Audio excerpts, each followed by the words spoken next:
बिस्मिल्लाहिर्रहमानिर्रहीम। अस्सलाम वालेकुम व्यूअर्स। अच्छा, पिछली वीडियो मेरी ऑटोमेटिक अपना 18 मिनट के बाद बंद हो गई। पता नहीं कोई प्रॉब्लम है मोबाइल में, क्या है।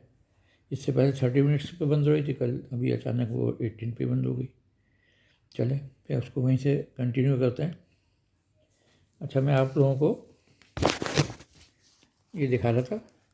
अब देखें, इसमें जो था आपका कि 2019 का पेपर है। ये 2019 फिजिक्स का पेपर। अच्छा, इसमें आपका इस सेक्शन में जो पार्ट बी है, इसमें 8 क्वेश्चंस आते हैं। उसमें से आपने ओनली 5 करना होता है। अब देखें मेरा गैस पेपर से कितने आ गए, 1 2 3 4 5 6। जबकि आपको 5 करना है, यानी तकरीबन पूरा गैस पेपर मेरा आ गया। ठीक है, चलिए अब आगे चलते हैं। अच्छा, अब यहाँ हमने अब जो हमारे पास चैप्टर 3 तक का तो कर लिया था हमने। अच्छा, अब हमारे पास आगे चलते हैं चैप्टर 4। अच्छा, अब आप देखें जो चैप्टर 4 है, सिन बोर्ड का, ये क्या है, इसका नाम मोशन एंड फोर्स। ठीक है। अच्छा, ये आपका पंजाब के पीके फेडरल में ये आपका चैप्टर 3 है, और इसका नाम क्या है, इसका नाम इन्होंने रखा है डायनेमिक्स। अच्छा, अब ये देखें आप, अब ये फार्मूला है, force is equal to M into A. अच्छा, एफ क्या है, एफ मतलब कि फोर्स है, फोर्स, और इसका यूनिट क्या होता है, इसका यूनिट होता है न्यूटन। एम क्या, मास है, मास का यूनिट हमारे पास क्या होता है, किलोग्राम। ए की एक्सेलरेशन इसका metre per second square. F equal to M है। ये आपका यहाँ भी चैप्टर 4 में मिल जाएगा, और ये आपका चैप्टर 3 जो पंजाब बोर्ड की बुक है जो आपकी, ये इसमें ये पेज नंबर 60 पे है। ठीक है। अच्छा, इसी तरह से हम यहाँ आ जाए। अब ये जो फार्मूले हैं, क्या यहाँ पे अभी क्या देखें आपका, यहाँ ये पुली है, इसमें एक्वेटियाँ, ये m1 है, यहाँ दूसरा वो m2 है, m1 ग्रेटर है, तो ये इस तरह से आ रहा है, एक्सलेशन इस तरह से आएगा, तो टेंशन इससे अपोजिट जाएगी। अच्छा, जब ये नीचे आ रहा है तो ये वाला हिस्सा जो है ये ऊपर जाएगा,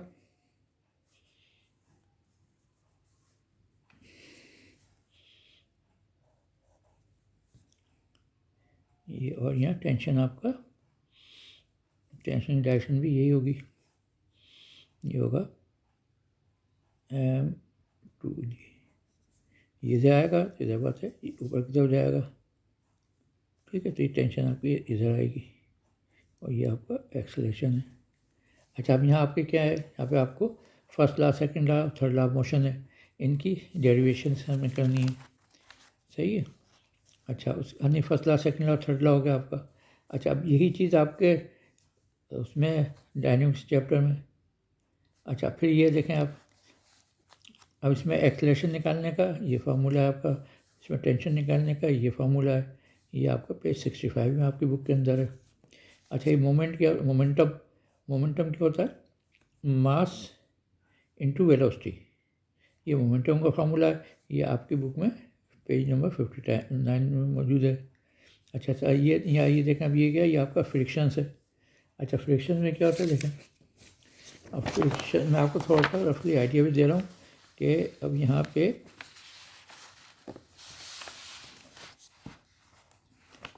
अब कोई चीज़ ये इस डायरेक्शन में मूव कर रही है। ठीक है। अच्छा, अब यहाँ पे इसका एक वेट होगा, यानी कि mg। जब इस डायरेक्शन में मोशन, ये डायरेक्शन ऑफ मोशन है,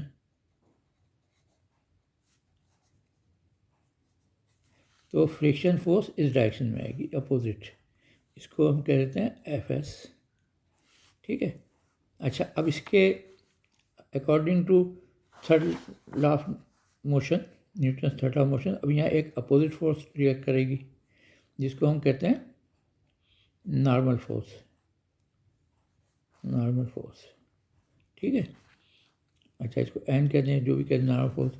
अच्छा, अब आपका जो ये फ्रिक्शन फोर्स है, ये किसके होता है, म्यू इंटू नॉर्मल फोर्स, यह फार्मूला है। अच्छा म्यू क्या होता है, ये आपका कोएफिशिएंट ऑफ फ्रिक्शन है, ठीक है। और एन जो है आपका वो नॉर्मल फोर्स है और इक्वल टू वेट है, और यानी कि मास इनटू ग्रेविटी। तो हम फ्रिक्शन फोर्स को कह सकते हैं is equal to mu into mass into gravity. ये हमारे पास ये फार्मूला आ गया, सही है। अच्छा मोमेंटम को तो आपको बता दिया मैंने। अच्छा फिर आता है आपका, अच्छा मोमेंटम में क्या होगा, मास इंटू वेलोसिटी, तो इसका किलोग्राम मीटर पर सेकेंड इसका यूनिट है। अच्छा फिर आता है आपका law of conservation of momentum. ये क्या होता है कि total momentum before is equal to total momentum after. अच्छा ये आपको यहाँ पे चैप्टर 4 में आपके यहाँ पेज 71 पे है, ठीक है। अच्छा इसमें क्या करना होता है, अब यहाँ मिसाल के तौर पे आपने ले लिया एक ये मास है, इसकी वेलोसिटी इनिशियल वेलोसिटी हमने u1 ले ली, ये दूसरा मास है, इसकी वेलोसिटी हमने u2 ले ली। अच्छा अब ये जैसे ये भी इस डायरेक्शन में जा रहा है, ये भी इस डायरेक्शन में जा रहा है, अब ये आके ही टकरा गए, ठीक है। ये m1 हो गया, ये आपका, अब इसकी वेलोसिटी v1 हो गई, और ये m2 है, इसकी वेलोसिटी भी आपकी v2 हो गई। अच्छा अब डिपेंड करता है कि अब ये चले, मान लेते हैं ये इस डायरेक्शन में चला गया और ये आपका इस डायरेक्शन में चला गया, ठीक है। तो हमारे पास क्या है, हम लिखेंगे कंजर्वेशन ऑफ मोमेंटम क्या होता है कि टोटल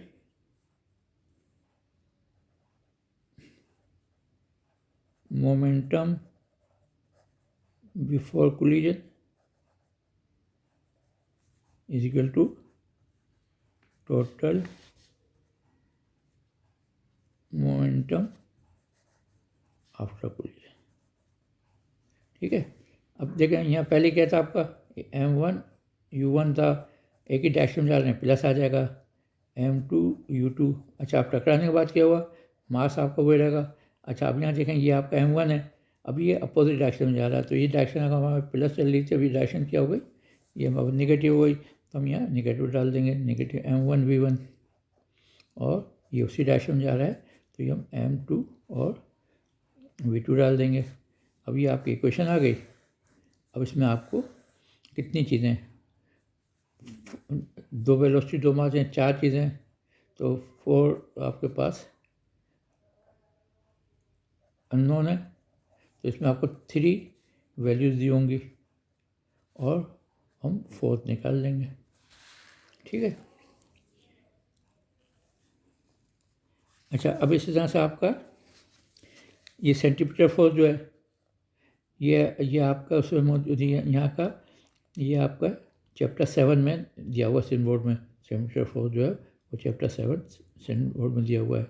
अच्छा अब यहाँ देखें ये आपका ये जो मोमेंट है, मोमेंट आपका यूनिट 3 है और चैप्टर 5 ये सिन बोर्ड का है, ठीक है। चलिए आगे चलते हैं। अच्छा अब यहाँ आपका जो क्या आ गया, ये अब आ गया स्केलर एंड वेक्टर क्वांटिटीज़। अच्छा ये स्केलर वेक्टर यहाँ चैप्टर 5 है सिन के अंदर, और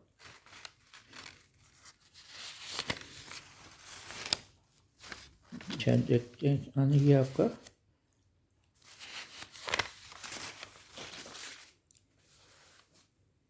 अच्छा ये क्या देखें,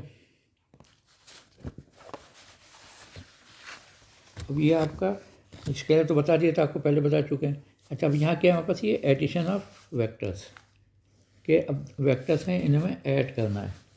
अच्छा अब ये कैसे होगा, अब देखें आपके एक फोर्स 2 न्यूटन की है, एक 3 न्यूटन की है, और एक आपके ये देखें एक 2 न्यूटन है, इसकी डायरेक्शन यही है, 3 की भी है और इसकी ये, तो हमारे पास को अगर हम ऐड कर लें तो सब मिला के कितनी हो जाएगी, तो सब मिला के ही हो जाएगा हमारे पास 8 न्यूटन हो जाएगा, नहीं 5 और 10 न्यूटन हो गई, और डायरेक्शन इसकी ये हो गई। अच्छा अब ये एक चीज़ होती है वो मैं आपको बताऊँ, वो होती है रिजल्टेंट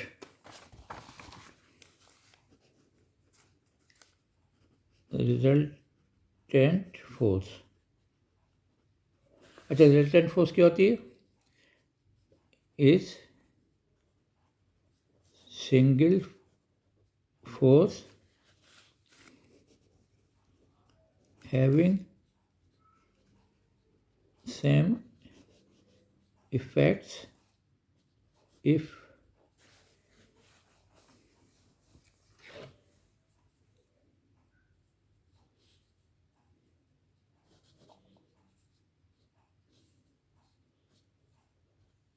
of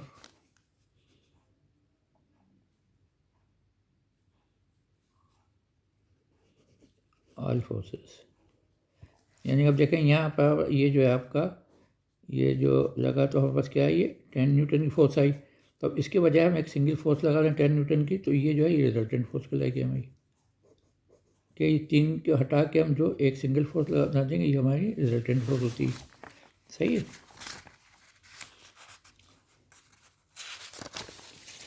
अच्छा, अब यहाँ देखें, अब ये तो अब यहाँ जैसे आपका अभी देखें यहाँ पे आपका ये सब्ट्रैक्शन ऑफ वेक्टर है कि इधर 5 न्यूटन की फोर्स है, इधर 3 न्यूटन की, तो क्या होगा, तो रिजल्टेंट ये आपके रिजल्टेंट फोर्स आ गई इस डायरेक्शन में 2 न्यूटन की। अच्छा, अब ये देखें, ये आपका होता है head addition of vector head to tail rule. अभी क्या है, अब जैसे आपके पास अब हम यहाँ देखें, अब हमारे पास यहाँ 2 वेक्टर दे दिए, एक वेक्टर ये ए है वहाँ लगा देते हैं, एक वेक्टर बी है। अच्छा, अभी इन्हें ऐड करना है। अभी तो हमने जो ऐड किया था तो ये देखें आपका या तो एक ही डायरेक्शन में थी, ठीक है, तो इस तरह से हमने कर लिया था।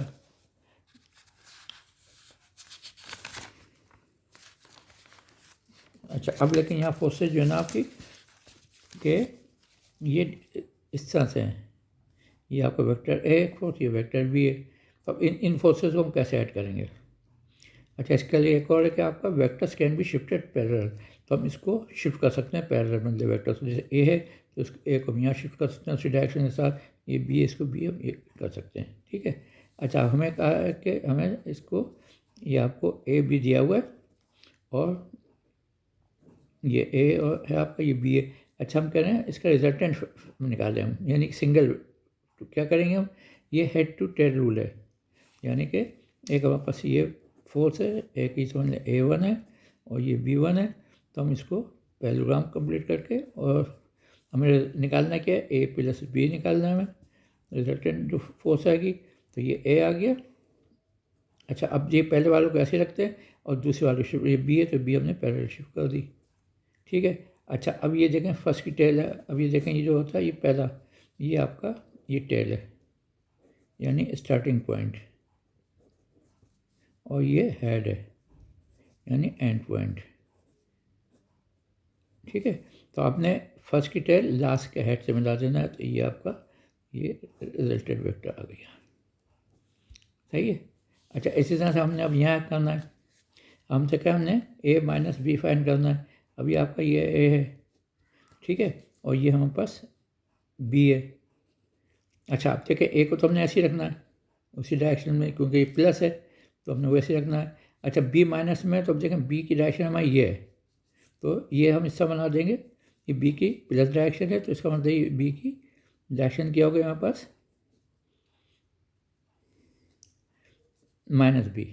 अच्छा, ए को यहाँ शिफ्ट कर देंगे, अब ये देखें ये आपका ये ए आ गया फर्स्ट की टेल और यहाँ से ये बी आ गया, ये माइनस बी यानी लास्ट की फर्स्ट की टेल लास्ट का हेड, तो ये हमारा ए माइनस बी वेक्टर आ गया जो रिजल्टेंट बना आपका। सही है। तो उम्मीद है आपको समझ में आया होगा। अब चलें आगे चलते हैं।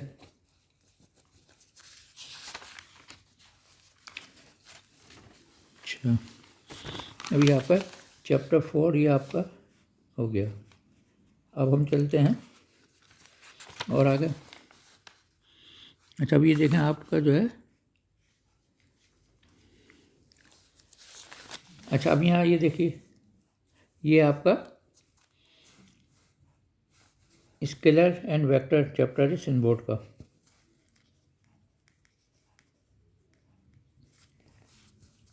अब यहाँ जो है आपका अभी क्या था, अभी आपका देखिए ये था कि आपके पास एक फोर्स एस थी और एक फोर्स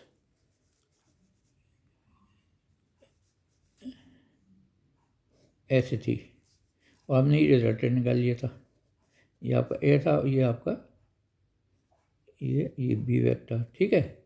अच्छा, अब ये क्या आपको एक ये रिजल्टेंट फोर्स दे दी गई है। अब ये हमारे पास क्या है, ये हमारे पास रिजल्टेंट फोर्स है, ठीक है।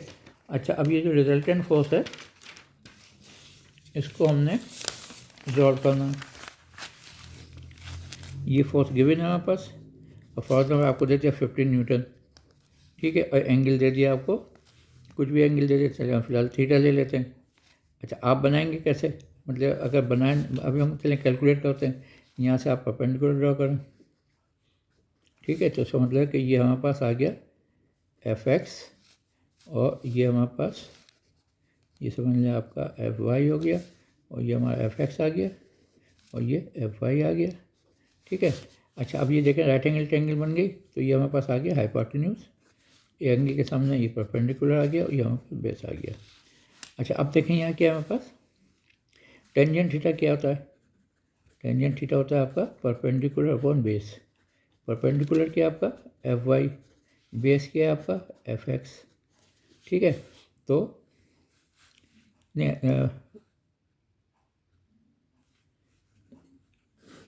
ये कॉस थीटा से करेंगे, नहीं एक मिनट, ये परपेंडिकुलर अपॉन बेस ही। अच्छा, यहाँ देखें आप दोनों चीज़ें हम एक साथ नहीं ले सकते क्योंकि यहाँ दोनों अननोन आ रहे हैं, तो हम एक को लेना पड़ेगा, यानी कि हम यहाँ इसको ले लेते हैं साइन थीटा। तो साइन थीटा क्या होता है, परपेंडिकुलर अपॉन हाइपोटेन्यूज। परपेंडिकुलर क्या है हमारे पास एफ वाई, हाइपोटेन्यूज क्या है हमारे पास ये इसको हम कह दिया एफ है ये, तो ये एफ, ठीक है। अच्छा, एंगल हमें यानी कभी यूँ लिख लें F Y over F equal to sine theta, तो एफ वाई क्या हो जाएगा एफ साइन थीटा, ठीक है। अच्छा, हम आ जाएँ, अब लिखें कॉस थीटा। कॉस थीटा क्या होता है बेस अपॉन हाइपोटेन्यूज, तो अब कॉस थीटा हमारे पास क्या हो गया, बेस क्या है, बेस हमारे पास एफ एक्स है, हाइपोटेन्यूज वही एफ है, तो एफ एक्स क्या आ गया हमारे पास एफ कॉस थीटा। ये आपका वर्टिकल कंपोनेंट कहलाता है और ये आपका एफ वाई जो है हॉरिजॉन्टल कंपोनेंट कहलाता है, सही है। तो यहाँ तक पहुँच गए हम। तो लेकिन वही है कि पहले हमारे पास दो कंपोनेंट दिए थे, रिजल्टेंट निकाला था, अब रिजल्टेंट दिया हुआ हमने दो कंपोनेंट निकाले, ये कहलाता है रेजोल्यूशन ऑफ वेक्टर या स्प्लिटिंग ऑफ वेक्टर्स। अच्छा, देखें हो सकता है ये वीडियो बंद हो जाए तो मैं इसको नेक्स्ट उसमें करूँगा। अच्छा, पहले मैं आपको बताता हूँ कि आपका अच्छा दूसरा एक चीज़ मैं आप लोगों से कहना चाह रहा था कि 9-10 के स्टूडेंट वो चाहे कहीं के भी हों, पंजाब के हों, सिंध के हों, के पी के हों, बलूचिस्तान के हों या जो भी कहीं के भी हैं, तो सिंध के हों, तो 9-10 के स्टूडेंट से मैं कह रहा हूँ कि आप लोगों को जो भी 9-10 के फिजिक्स केमिस्ट्री मैथ्स में जो आपको अगर कुछ रिक्वायरमेंट्स हैं तो आप कमेंट्स में लिखें, क्योंकि मैं मतलब चाह रहा हूँ 31 मार्च तक कि मैं 9-10 का सिलेबस आप लोगों को जो आप लोगों की रिक्वायरमेंट है उसको मैं कंप्लीट कर दूँ और फिर 1 अप्रैल से मैं फर्स्ट ईयर सेकेंड ईयर और फिर ऑनवर्ड बीएससी इसकी तरफ जाना चाहता हूँ, ठीक है। तो आप लोगों को जो भी चीज़ें चाहिए जो आप चाहते हैं मैं आपको सॉल्व कर दूँ थ्योरी में या प्रॉब्लम्स एंड न्यूमेरिकल्स में, तो वो मुझे आप कमेंट्स में लिखिए, ठीक है। और जिसने अभी मेरा चैनल सब्सक्राइब नहीं किया तो प्लीज़ उसको सब्सक्राइब कर दें और वीडियो पसंद आए तो लाइक ज़रूर कर दिया करें, इससे मतलब कि टीचर्स की हौसला अफजाई होती है। और अपने दोस्तों को बताएं।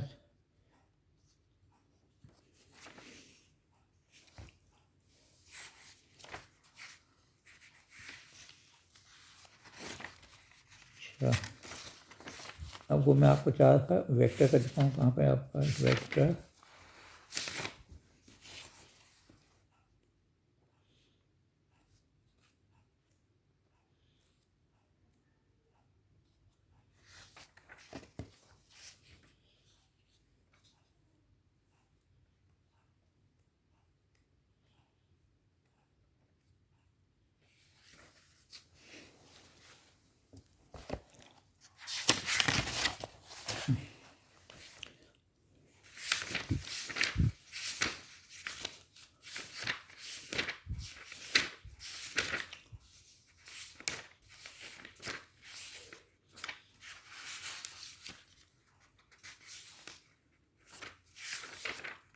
अच्छा आप देखें, ये मैं आपको जो बता रहा हूँ कि आप देखें सब वो एक से ही चल रहे हैं सब, कि आपका हर जगह का सिलेबस बिल्कुल तकरीबन एक से ही उसमें दिए हुए हैं, आप कोई मतलब कि ज़्यादा डिफरेंस नहीं है। जो आपका मतलब कहीं कभी आप करें सिलेबस तो उसमें कोई आपके साथ मसला नहीं है। कि चीज़ मेन चीज़ है वो आपको बताया, आप उसको समझें। जब आप समझ लेंगे चाहे किसी बोर्ड का हो तो आप उसको अपनी जगह अप्लाई कर सकते हैं। अब इसमें सिर्फ आपके प्रॉब्लम्स डिफरेंट होते हैं थोड़े बहुत, बाकी तो सब चीज़ें वो वैसे ही होती हैं। अच्छा ये आपका जो चैप्टर है ये यूनिट 4 है वेक्टर्स का। वेक्टर्स का आपका ये यूनिट 4 है, सही है। ये आपका जो है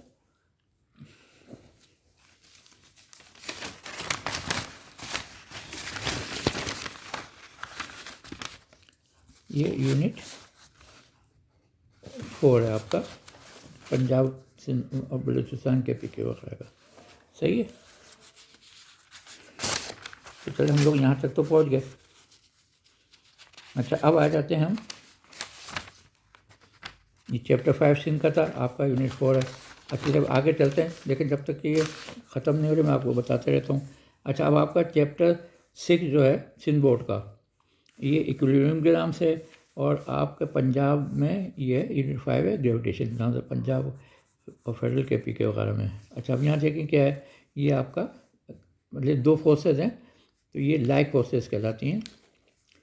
कि नहीं देखें अब यहाँ पे ना आपका एक फोर्स ये है और एक फोर्स ये है, ये लाइक फोर्सेस कहलाती हैं, ये अनलाइक फोर्सेस हैं।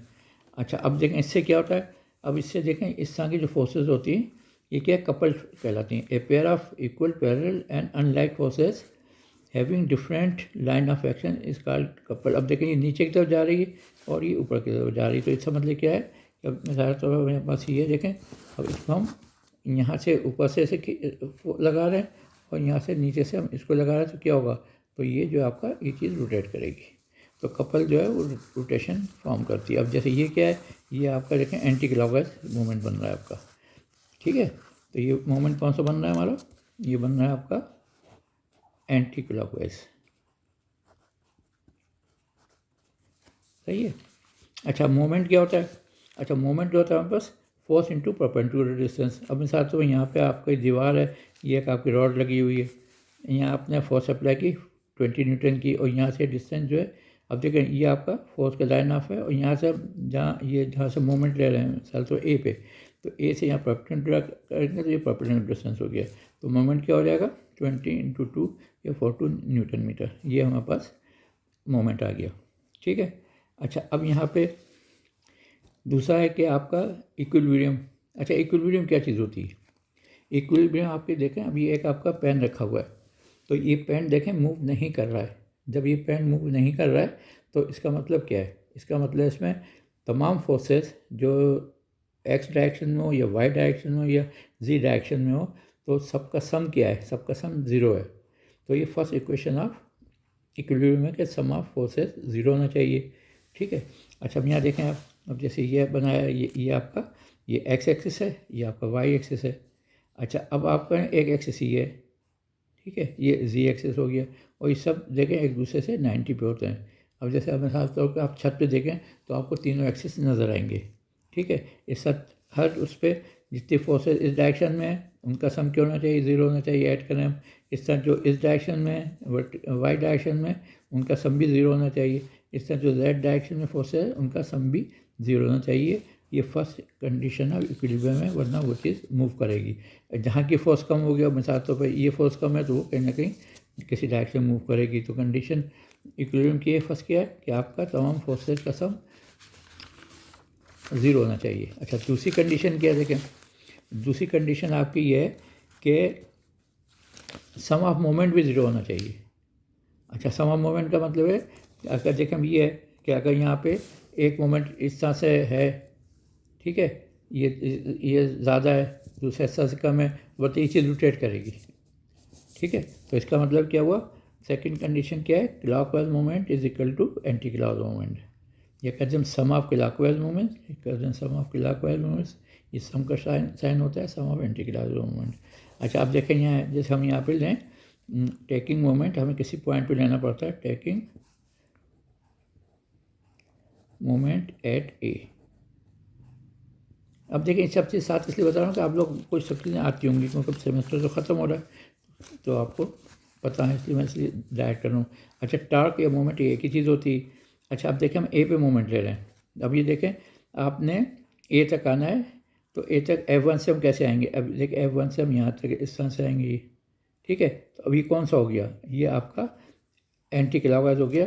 तो हम यहाँ लिखेंगे, एक दफ़ा लिख दें आप, ये आ गया हमारे पास क्लॉकवाइज और ये आ गया एंटी क्लॉकवाइज। अच्छा, अब ये एंटी क्लॉकवाइज है तो F1 आ गया।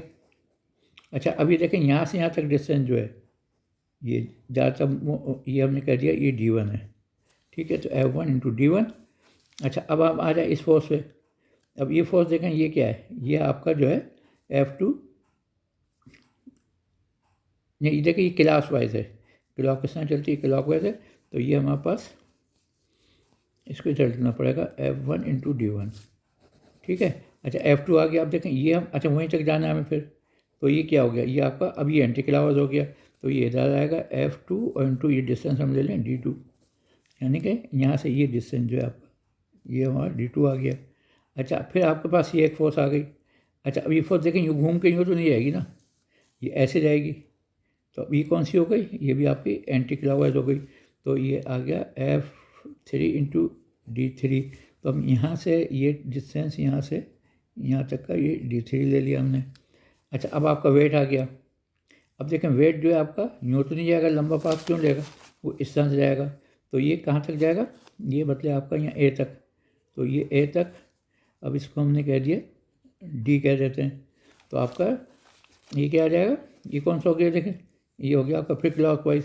तो W इंटू डी आ गया, सही है। अच्छा, अब यहाँ आ जाए F4 पे। अब F4 क्या है? अब इसको भी हम ले जाएं, यूँ तो नहीं जाएगी। तो ये आपका ये भी इस तरह से जाएगी ए तक। तो ये क्या हो गया? ये भी क्लॉकवाइज हो गया।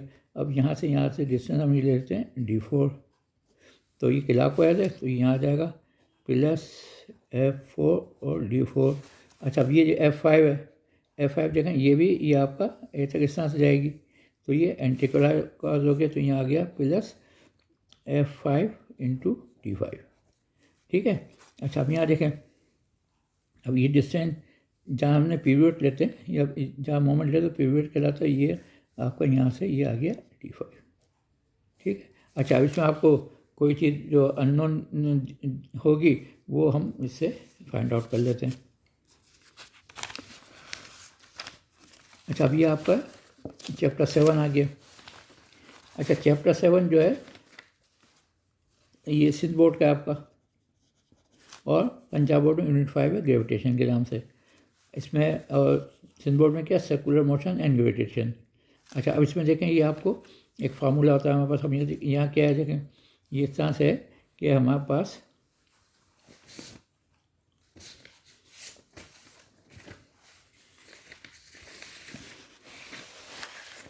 ये दो मासेज हैं, ये एक M1 है और ये M2 है, ठीक है। अच्छा, अब इनके दरमियान डिस्टेंस जो है हमारे पास वो क्या है, वो हमारे पास डिस्टेंस R है।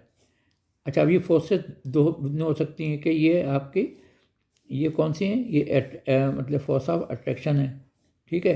अच्छा, अब ये अपोजिट डायरेक्शन में भी हो सकती हैं, तो ये फोर्स ऑफ रिपल्जन हो जाएंगी।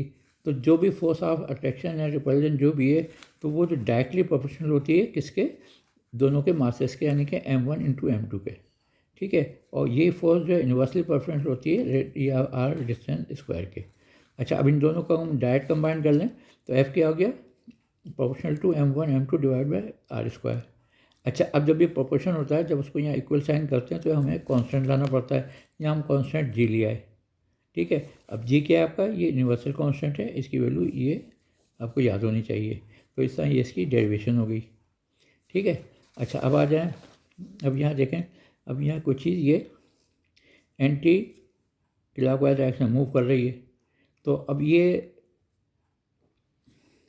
जो एक्सेलेरेशन है, अब ये एक्सेलेरेशन क्या है, ये टूवर्ड सेंटर है। ये आप समझ लें कि अगर हम किसी राउंड रोबोट पे गाड़ी चला रहे हैं, राउंड रोबोट को हम पे चल रहे हैं, तो क्या करते हैं, मतलब कि हम एक फोर्स अप्लाई करते हैं टूवर्ड सेंटर, तो वो फोर्स कौन सी कहलाती है? वो कहलाती है आपको centripetal force.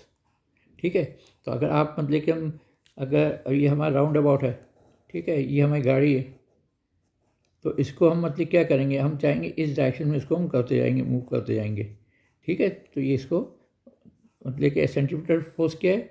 To keep the motion in circular path. तो इसका मतलब एक फोर्स जो है टूवर्ड्स सेंटर लगाते हैं। ये फोर्स क्या होती है? ये आपकी सेंट्रीपिटल फोर्स होती है, और ये हो जाता है मास इनटू ये आपका सेंट्रीपिटल एक्सलेशन।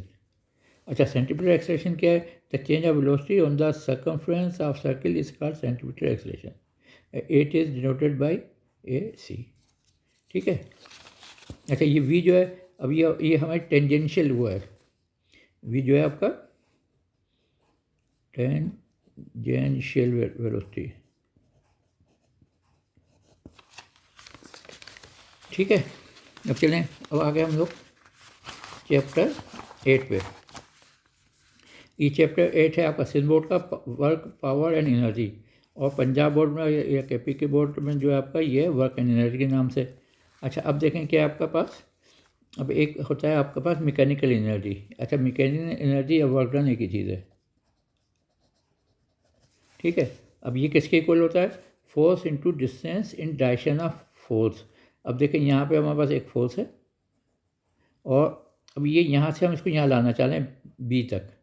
ठीक है, तो हमारा वर्क डन क्या हो जाएगा? अब देखें यहाँ फोर्स जो है आपकी जो है 20 है, और डिस्टेंस कितना 10 मीटर, तो 20 न्यूटन मीटर। न्यूटन मीटर जो है उसको हम जूल कहते हैं, यानी जैसे, तो आपका एनर्जी का जो यूनिट है वो क्या है? जूल है।